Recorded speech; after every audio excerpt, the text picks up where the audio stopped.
Fascist সরকারের আমলে প্রথম যেদিন গ্রেপ্তার হয়, হাসিনার লালিত পুলিশ যখন তাকে গ্রেপ্তার করে বেআইনিভাবে মিথ্যা মামলায়, সেই দিন আমি প্রতিজ্ঞা করেছিলাম যে আমি আর মাথায় কোনোদিন চুল রাখবো না। বিএনপি সরকার গঠন না করা পর্যন্ত আমি মাথায় চুল রাখবো না। এবং এই প্রতিজ্ঞাস্বরূপ আমি প্রতি সপ্তাহে একবার করে নাড়া হয়েছি। এবং বিএনপি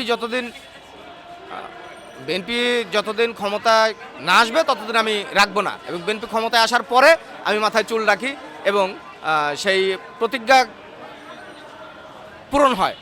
বিএনপিটা সরকার গঠন করার পরে আমার সেই প্রতিজ্ঞাটা পূরণ হয়। তখন আমি মাথার চুল রেখে দিই এবং ইচ্ছা পোষণ হয় যে মায়ের কবরটা একটু জিয়ারত করে আসি আর প্রধানমন্ত্রীর সঙ্গে একটু সাক্ষাৎ করে আসি।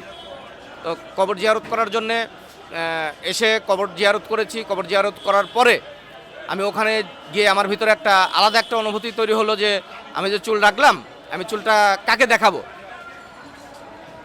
দেখানোর যখন ব্যক্তিটা নাই, আমি যাকে দেখাবো সে যেহেতু নাই, আল্লাহ তাআলা তাকে নিয়ে গেছে, আল্লাহ তাআলা তাকে জান্নাতবাসী করুক। তখন আমি আবার প্রতিজ্ঞা করলাম যে আমি আর জীবনে কখনো চুল রাখবো না। এবং এটা আপনাদের সামনে গতকালকে মিডিয়ার সামনে এই প্রেস ক্লাবে বসেই আমি আবার পুনরায় নাড়া হই এবং প্রতিজ্ঞা করি আমি আর জীবনে কখনো আমার মাথায় চুল রাখবো না। এটা হচ্ছে আমার মায়ের প্রতি, মানে বেগম খালেদা জিয়ার প্রতি ভালোবাসা এবং শ্রদ্ধা রেখে। জি জি হ্যাঁ, এটার যে কারণ সেটা হচ্ছে আমি যে প্রতিজ্ঞাটা করেছিলাম যার জন্য সে যেহেতু নাই, তার ছেলে বর্তমান প্রধানমন্ত্রী, বাংলাদেশের সবচেয়ে জনপ্রিয় প্রধানমন্ত্রী, আমি এখন তার সঙ্গে একটু সাক্ষাৎ করে তারপর আমি যেতে চাই। না, আমরা যে কজন এসেছে আমরা সবাই করতে চাই।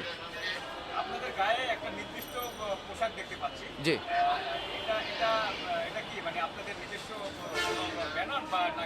না এটা আমরা আসার আগে এটা আমরা প্রিন্ট করে নিয়ে এসেছি আমাদের ব্যক্তিগতভাবে। হ্যাঁ হ্যাঁ, যে গন্তব্য ঢাকা, উদ্দেশ্য প্রধানমন্ত্রীর সঙ্গে সাক্ষাৎ।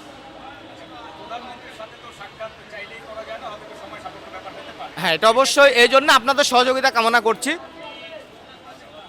সাংবাদিক ভাই ও বোনেরা যারা আছেন আপনারা অবশ্যই আমাদেরকে একটু সহযোগিতা করবেন যেন প্রিয় নেতা জনাব তারেক রহমান আমাদের সঙ্গে সাক্ষাৎ করতে সম্মতি হয়।